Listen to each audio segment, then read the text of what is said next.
Their minds were closed off to me, leaving me heartbroken and in an incredibly difficult situation. I was just starting my career and wasn't financially prepared to live on my own. The sudden eviction left me unprepared, both mentally and financially.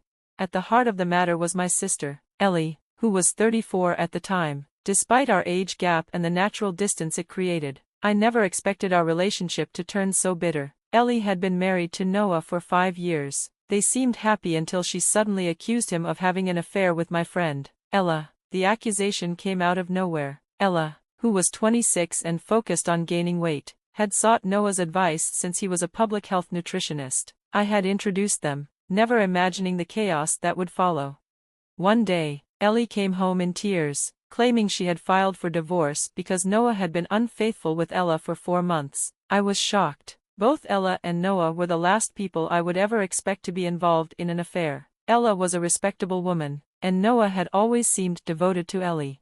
But my disbelief didn't matter. My parents immediately sided with Ellie without asking for proof, choosing to believe their daughter's word over Noah's. Things escalated quickly. Ellie blamed me for introducing Ella to Noah, accusing me of ruining her marriage. My parents, in turn, blamed me too and hastily decided to kick me out. I pleaded with them, but they refused to listen, leaving me out in the cold, literally. That night, I found myself on the sidewalk with my belongings, sobbing until a friend kindly offered me a place to stay. For years, I tried to reconnect with my family, but they shut me out completely. Then, nearly 7 years later, an unexpected email arrived. Inside was detailed evidence proving that all the accusations against Noah and me had been false. The truth had finally come to light, revealing all the misjudgments that had been made. While the revelation offered a sense of vindication, it couldn't undo the years of estrangement or the pain of being wrongfully cut off from my family. The damage to our relationships ran deep, and though reconciliation was now possible, the emotional wounds made the process difficult. The unexpected trigger for my parents' attempt to reach out after so many years came through an engagement announcement I posted on social media.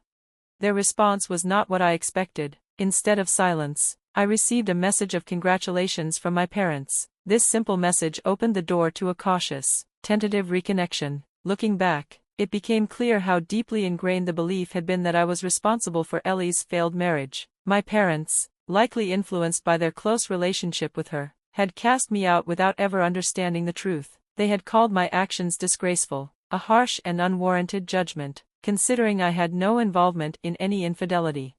After throwing me out, they blocked my number and even threatened legal action if I tried to contact them. In the weeks following my eviction, I had no way to reach Ellie, Noah, or my parents to defend myself or seek clarification. Noah distanced himself as well, blocking me and moving out of his shared home with Ellie. Both of them returned to live with their parents, making it impossible for me to confront the situation directly. In a desperate attempt for answers, I reached out to Ella. Although we weren't close, I hoped she could provide some clarity. When we met, she vehemently denied any romantic relationship with Noah, explaining that their interaction had been strictly professional. She even showed me proof of her committed relationship with her longtime boyfriend, whom she was preparing to marry. Her story further confirmed the falsehood of Ellie's claims, but without concrete evidence, I couldn't present my case to my family at the time. I was left with no choice but to accept the situation. I moved on, finding my own place, focusing on my career, and slowly healing from the hurt. It wasn't easy, but I poured my energy into rebuilding my life.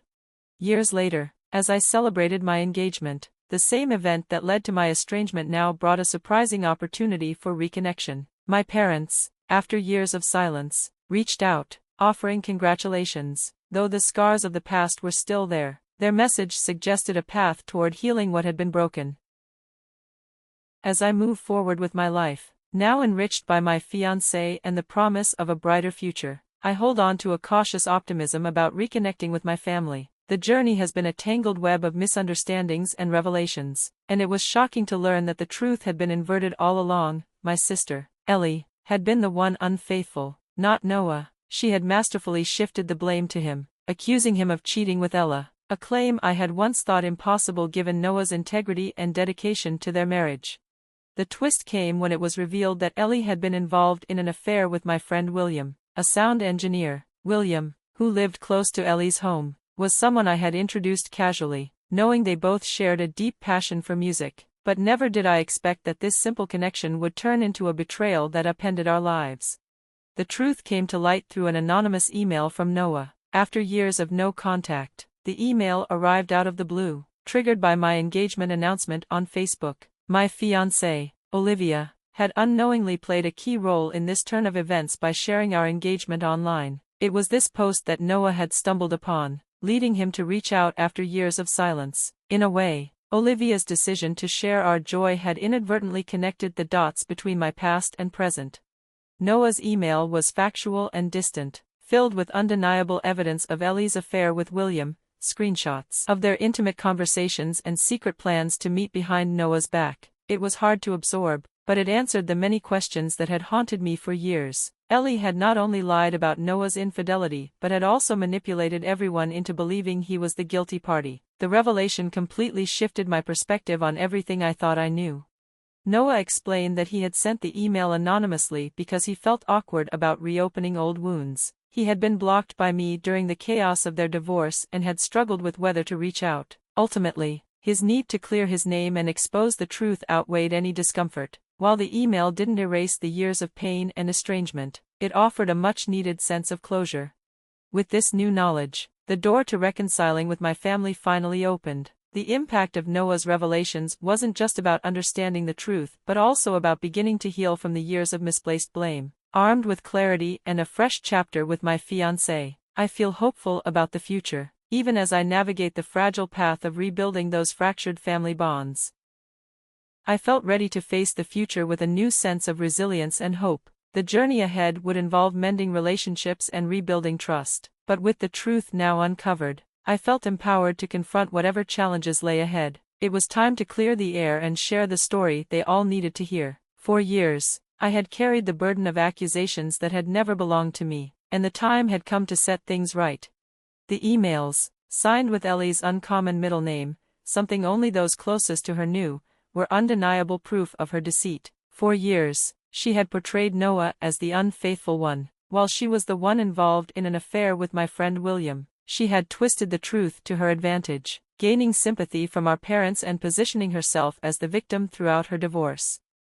After receiving the anonymous email from Noah, I began to piece everything together. Through social media connections, thanks to my fiancée, Olivia, Noah and I reconnected. We met and talked through everything, and he explained how Ellie's lies had taken shape. He had learned about her narrative from Ella but had stayed silent, unsure how to approach me after all these years. His silence had prolonged my suffering, leaving me estranged from my family, but now that the truth had emerged, I couldn't remain distant any longer.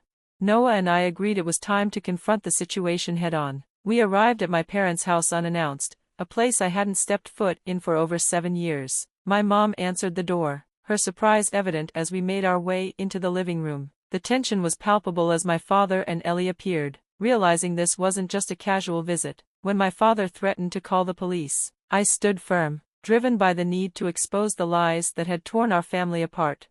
I laid out the truth, presenting the emails that confirmed Ellie's infidelity. The room grew still as the evidence contradicted everything they had believed for years. As the reality of Ellie's betrayal settled in, the dynamic shifted. Ellie, who had relied heavily on our parents for support and sympathy, had no more excuses to hide behind. It was a moment of reckoning, not just for her but for all of us. This confrontation wasn't solely about proving who was right or wrong, it was about finding closure and healing from years of pain. I hoped that by bringing the truth to light, we might find a way to rebuild our family, even if it meant confronting the deep betrayal Ellie had caused. I wasn't sure what the future held, but I wanted to believe that this moment of truth could open a path toward reconciliation. The road ahead would be long and difficult, but standing in the home I once knew, I felt cautiously optimistic. With the full story out in the open, forgiveness seemed like a distant possibility, but it was the first step toward mending broken ties and maybe even rebuilding a more honest and open family. Since that day, Ellie has been persistently trying to contact me. It's exhausting, really, but I'm determined not to let her drama pull me back into the chaos. That day, when Noah and I confronted my parents with the truth, it was as if years of tension and lies unraveled in a single moment. We presented the evidence, Ellie's emails with William, divorce documents, and proof of her deceit. My parents were shocked. not only by the betrayal but by the revelation that Ellie had been forced to part with our grandmother's cherished diamond ring to settle the divorce, a symbol of our family's history and legacy, now lost due to her actions. As we laid everything out, Ellie tried to escape the confrontation, overwhelmed by the mounting evidence. Noah explained the situation to my parents in detail, and I filled in the gaps, recounting how I had been wrongfully cast out for years. The atmosphere was thick with betrayal and disbelief. My father, initially hesitant, demanded answers from Ellie, but as it became clear she was still weaving lies, he reached his breaking point. In a painful echo of what had happened to me years earlier, he packed up her belongings and handed her the bags, this time casting her out instead. But unlike me, it was Ellie who now found herself pleading for sympathy. The tables had turned, but this time, I felt the weight of justice, and the hope for a better future. As Noah and I left my parents' house, a sense of resolve filled me. I had finally been vindicated, but the cost was high. The family dynamic had changed forever, and while I felt a twinge of satisfaction seeing Ellie face the consequences of her actions, another part of me was simply exhausted by the drama that had consumed my life for so long.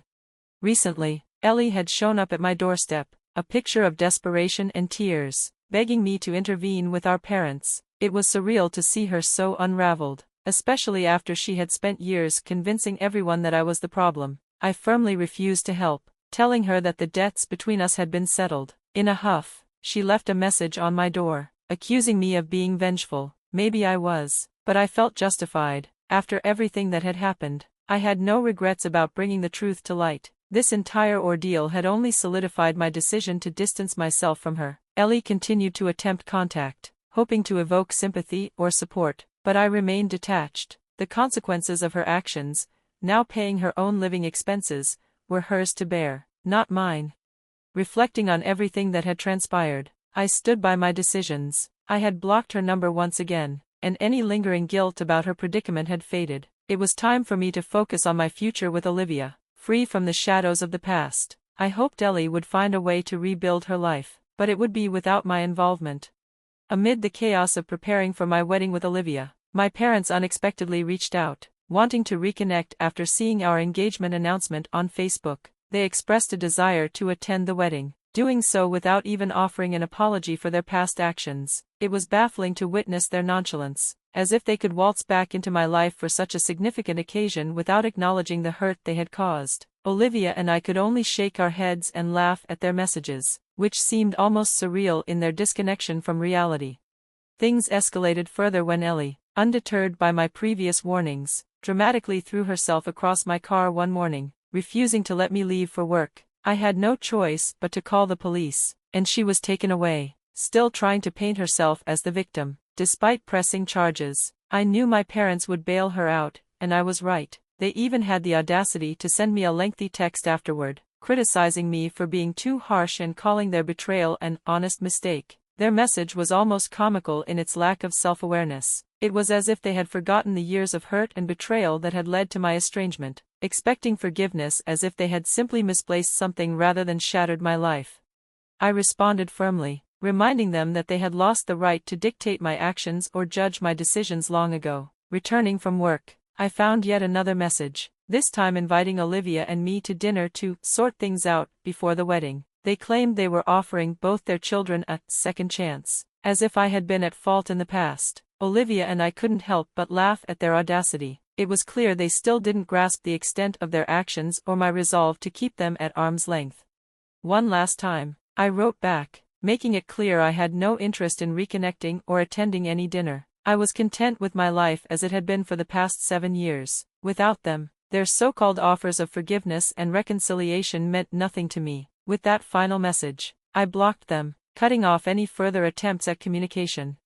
Olivia was now my family, the only one I needed. My parents and Ellie had shown time and again that they were incapable of looking beyond their own needs and desires. If they tried to reach out again, they would find themselves dealing with my lawyer instead. This chapter of my life was closed, and I was looking forward to a future with Olivia, free from the shadows of the past.